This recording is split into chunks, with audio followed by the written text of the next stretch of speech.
Good evening. I continue on page 62, Altered Perceptions in Sports. A.J. Foyt, who had the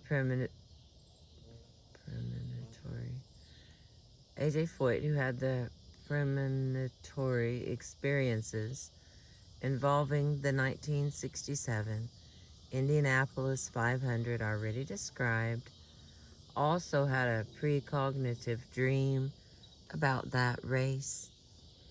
The race had been called partway through because of rain. Parnelli Jones, driving the turbo car, was leading by 12 seconds. Bill Libby records that night Foyt slept fitfully. He was disturbed. He had a sort of vision in which he was leading on the last lap. Then a smash-up took place in front of him, and he had to brake to beat it.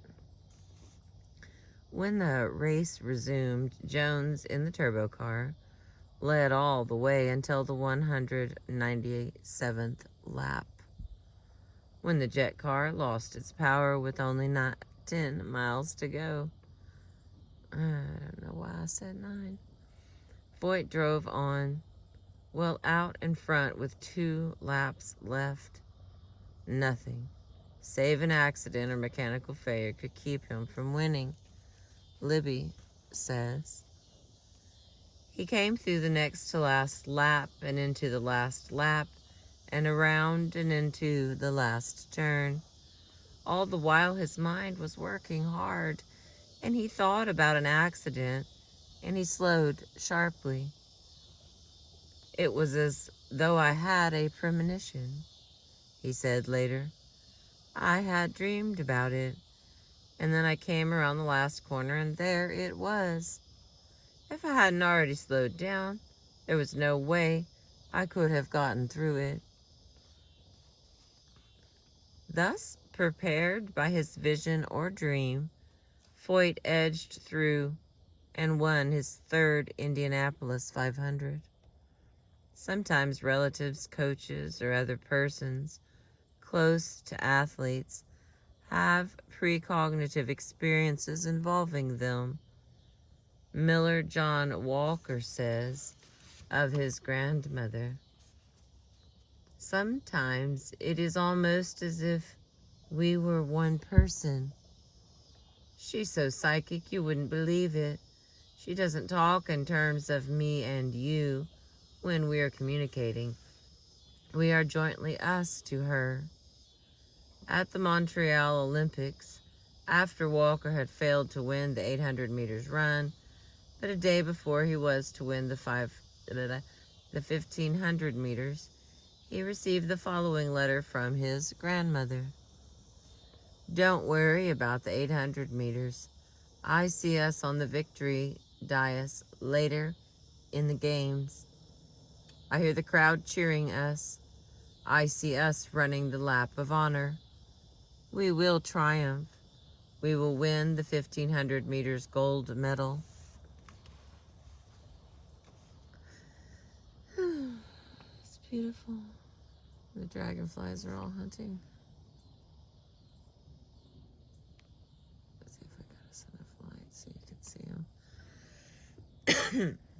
All right. Willie Shoemaker tells of a dream Ralph Lowe, owner of the horse The Shoe, was to ride in the 1957 Kentucky Derby, had about his rider standing up and misjudging the finish in the 1957 Kentucky Derby. Lowe told Shoemaker the dream the Friday night before the race. Shoemaker assured him it would not happen, but it did. When runner Jim Ryun fell in the Munich Olympics, where he eventually finished last, his wife reports she dreamed about the fiasco in advance. I had a dream that night before the race, and in my dream, Jim fell down. I didn't warn him because I thought it would upset him. I've often wondered if I should have, if it would have made a difference. In reviewing these cases, it appears that athletes use every means available to accomplish their ends. When the usual sensory channels are blocked, they sometimes make use of the more subtle kinesthetic,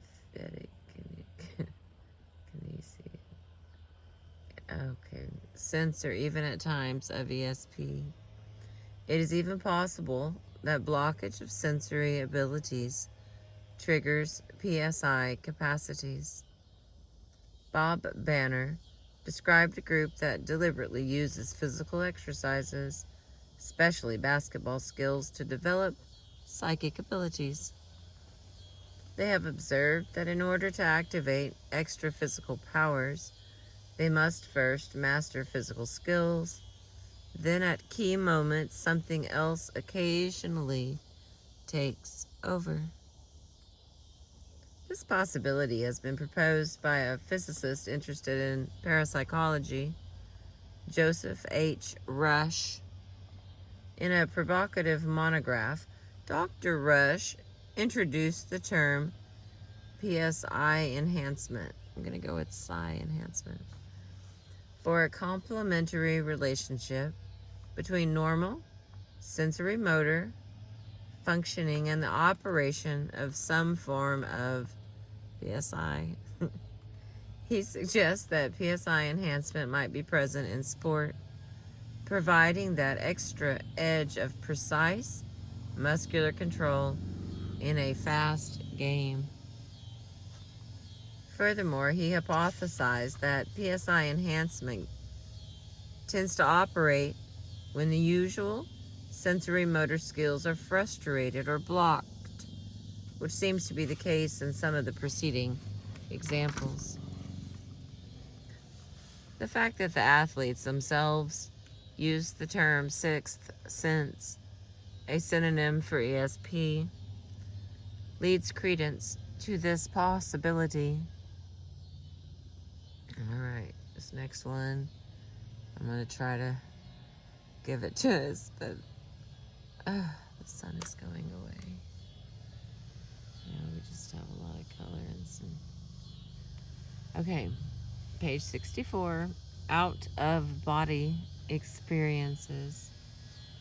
In chapter 2, athletes describe certain moments of feeling detached from the swirl of events.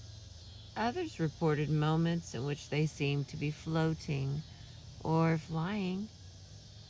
There are other, more extreme accounts in which athletes say they were literally out of their bodies.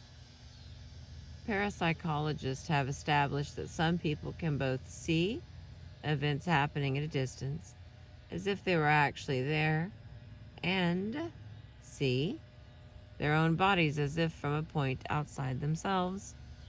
Even if this feeling is illusory, it remains a vivid experience. Moreover, objective information about the world outside is sometimes obtained in this state.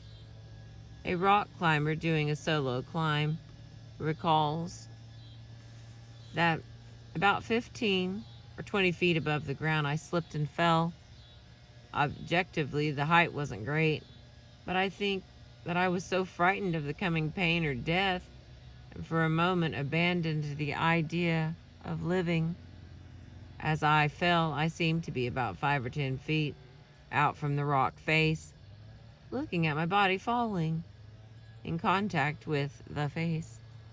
I vaguely recollect wondering if I could investigate this odd sensation by moving around to the other side of my body to look at it. Once I hit the ground, I was immediately preoccupied with my pain. British chemist Robert Crookall made a lifelong study of out-of-body experiences. He has published hundreds of cases, among them the following experience of Robert Kyle Beggs. From my present perspective of more than 20 years, I look back with awe upon the moment in July of 1929 when I drowned. It was one of those gray, windy, rainy days. Mildred Johnson, an excellent swimmer, and I had gone out a little way to ride the breakers, when I became aware of the murderous undertow. I was just about to call to Mildred and I was going back to shore when, over the sound of the waves, I heard a faint cry for help. As I rode a high wave, I saw a small boy desperately clinging to a piece of board. I shouted to Mildred to get help. I managed to boost the frightened youngster up onto the small piece of board. Suddenly, a mountainous wave broke over me. I went down, down, down into the quiet depths. I was so tired that I did not care. I felt peace settle all over me. Well, I thought. I had tried, and I was so very tired. It seemed then that a wonderful transition occurred. I was no longer in the water, but rather I was high above the water looking down upon it. The sky, that had been so gray and lowering, was iridescent with indescribable beauty. There was music that I seemed to feel rather than hear. Waves of ecstatic and delicate color vibrated around me and lulled me to a sense of peace beyond comprehension. In the water beneath me, a boat came into view with 2 men and a girl in it. The girl was Mildred. Then I saw a blob of something floating in the water. A wave tossed it and rolled it over. I found myself looking into my own distorted face. What a relief, I thought, that ungainly thing was no longer needed by me.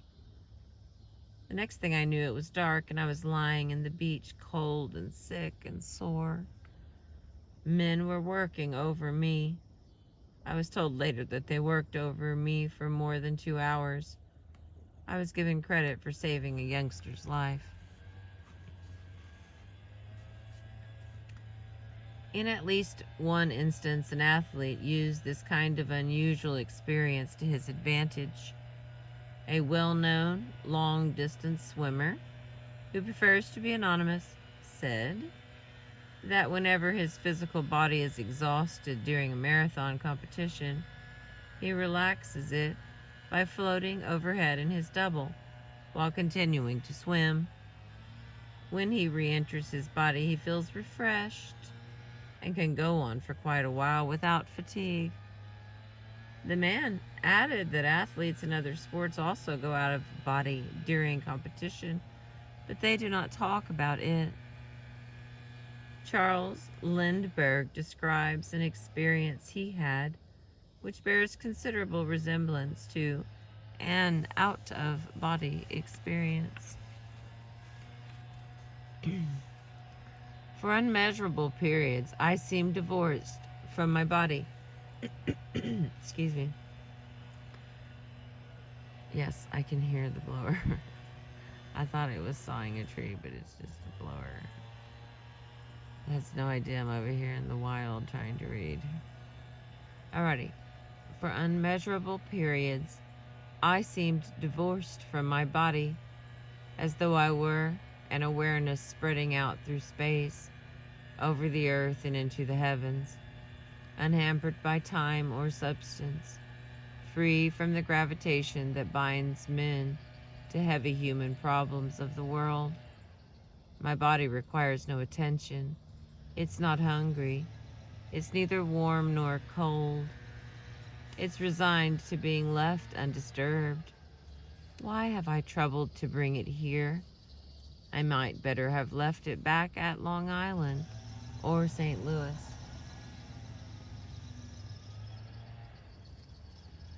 While this weightless element that has lived within it flashes through the skies and views the planet, this essential consciousness needs no body for its travels.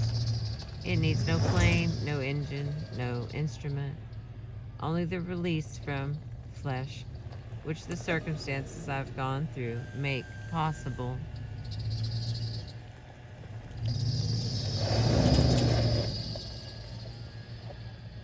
There is a large literature on out-of-body experiences, and the phenomenon has been studied by parapsychologists since the 1880s. It is beyond the scope of this book to summarize all the evidence for this type of experience, but further sources of information are listed in the bibliography.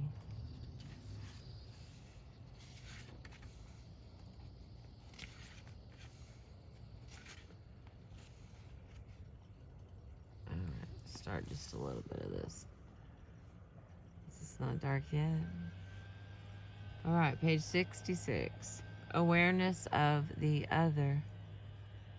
Sometimes, especially in arduous and solitary sports that tax mind and body to the limits of endurance, the athlete becomes aware of some other, a sense of divine presence, a disembodied spirit, a source of strength outside the self, a nebulous figure, or a recognizable apparition. The athlete may even carry on a conversation with the figure, or may be guided or aided by it in some way. Explorers, sailors, and mountaineers are particularly prone to these visitations. Strange visions and presences are encountered with some frequency by sailors at sea, especially when they are alone. Joshua Slocum, during his single-handed voyage around the world in the 1890s, suffered from food poisoning. He became delirious and could no longer map his sloop. When he came to his senses, the boat was plunging through a heavy sea. To his amazement, he saw a foreign sailor at the helm. The Phantom doffed his cap and identified himself as a member of Columbus's crew. "Lie quiet, Senor Capitan, and I will guide your ship tonight," the vision said. Slocum slept through the entire night and awakened to find that his boat had covered 90 miles and maintained a true course for the 24 hours he had been incapacitated. Feeling better, he spread his wet clothes in the sun and again fell asleep. Then who should visit me again but my old friend of the night before, this time in a dream. "You did well last night to take my advice," said he, "and if you would, I should like to be with you often on the voyage, for the love of adventure alone."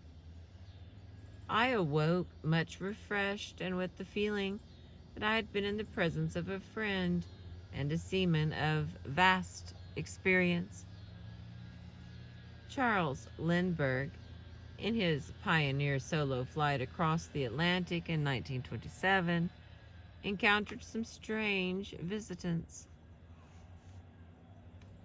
These phantoms speak with human voices, friendly, vapor-like shapes without substance, able to vanish or appear at will, to pass in and out through the walls of the fuselage as though no walls were there. Now, many are crowded behind me. Now, only a few remain. First one and then another presses forward to my shoulder to speak above the engine's noise, and then draws back among the group behind. At times, voices come out of the air itself, clear yet far away. Traveling through distances that can't be measured by the scale of human miles. Familiar voices, conversing and advising on my flight, discussing problems of my navigation, reassuring me, giving me messages of importance, unattainable in ordinary life. And the next is Sometimes the sense of presence is personified, yet remains vague and unidentifiable. One of the best known of such encounters occurred during Sir Ernest Henry Shackleton's exploration of the South Pole in 1916. The following is taken from his memoirs of the trip. When I look back on hang on. When I look back at those days, I have no doubt that Providence guided us not only across those snowfields, but across the storm-white sea that separated Elephant Island from our landing place in South Georgia.